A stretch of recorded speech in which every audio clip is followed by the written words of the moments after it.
Umengameli wamajaji uDunstan Mlambo kungenzeka bese sethubeni elihle lokuqokwa njengenhloko yamajaji. Mlambo ungomunye wamajaji amane azoba ingxenye yenhlolokhono yesokuba iNhloko Yamajaji ezobanjwa ikhomishana ebhekele ezobulungiswa ngenyanga ezayo. Ijaji uMlambo selimkantshubomvu kwezomthetho njengoba selisebenze kuwo iminyaka engama-30 njengoba engusihlalo we-Legal Aid South Africa unomlando onzulu wokusungula kanye nokuphatha kulomkhakha.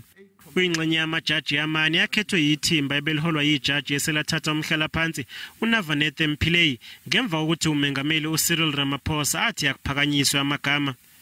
Mlambo wachitha iminyaka ebambe njengejaji enkantolo yezisebenzi wagcina esengumengameli wamajaji. NgoLwezi wango-2012 owabe ngumengameli wezwe uJacob Zuma waqoka Mlambo njengomengameli wamajaji enkantolo ephakeme yaseGauteng. Elinye lamacala asingathwa nguMlambo elaziwa kakhulu elika Oscar Pistorius lokubulala ngo-2014.